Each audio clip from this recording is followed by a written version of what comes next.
Starwood Hotels and Resorts is the subject of a $12.8 billion takeover bid this morning from a Chinese investment firm. The bid could derail another merger. In November, Marriott International agreed to acquire Starwood with a stock and cash offer that's now worth $11 billion.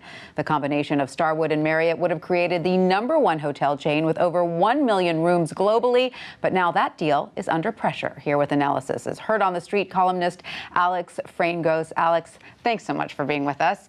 What other details can you tell us about this new bid? Well, I think the important thing is it's much higher than the Marriott bid. It's all cash, so investors are going to be very interested. Starwood stock is up quite a bit this morning on excitement about this, and the board of Starwood's going to have to do some really hard thinking over the next 4 or 5 days while they consider the bid. How far had the agreement progressed with Marriott? Very far. I mean, they already have regulatory approval in a number of jurisdictions, and it was expected to close sometime in the middle half of this year. So they're very far along, and I think investors had at this point thought that this was the deal that was going to happen. There had been bidding last year in the sales process. Presumably, we had reported at the time that Anbang, this Chinese investment company, had been involved and had maybe made a bid, but didn't follow through. So Does Starwood have to ask Marriott for permission just to enter into talks? Well, I mean, it's just a little bit of a formality, but yeah, they were granted permission to pursue this. But that's partially just to kind of get things going. I mean, they have an obligation to shareholders to even when things come in over the transom this late in the process to consider that. Of course. And would Marriott just let them go free and clear, or would they owe something to Marriott if they took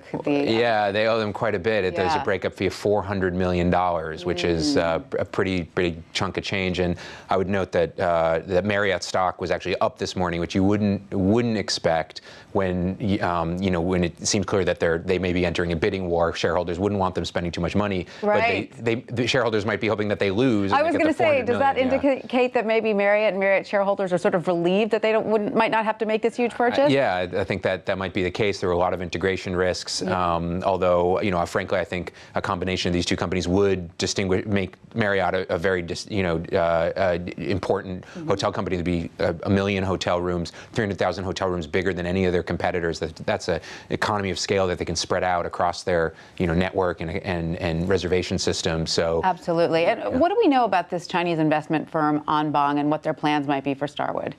We don't know a heck of a lot. It's not a listed company. They do have an insurance company. They also do a lot of asset management. They've been very, very aggressive. They did this deal over the weekend that we reported about to buy strategic hotels from Blackstone, who had just bought it 6 months ago. They were just flipping it. They're very aggressive. They bought the Waldorf Astoria, as you remember, a couple years ago, paid a very, very high price. They seem to be kind of insensitive to price. Interesting. Which is probably very frustrating for the likes of Marriott and other hotel investors who don't want to be paying too much. And is this part of a larger trend that you've seen of Chinese companies grabbing up hotel chains particularly? Well, I mean, Anbang itself has been very aggressive in buying hotel properties, but there's just been a ton of cash coming out of China for all sorts of things. We saw the Syngenta deal, which is this big, chemicals and fertilizer and seeds company, just all over the place.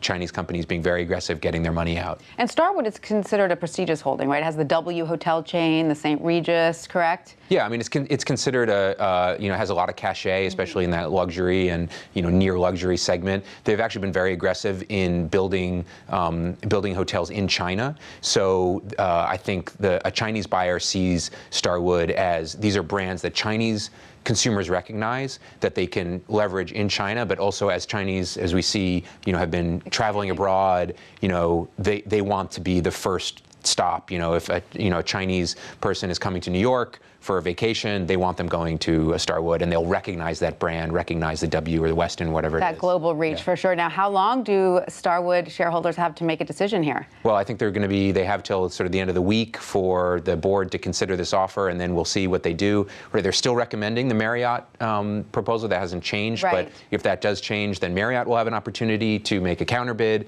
So this could go on for a little while. This would be a really fun story. I think people, be really interested, since so many people do stay in these hotels. Absolutely. Yeah. Things are moving quickly. Alex, we'll keep up with you on that one. Thank you so much.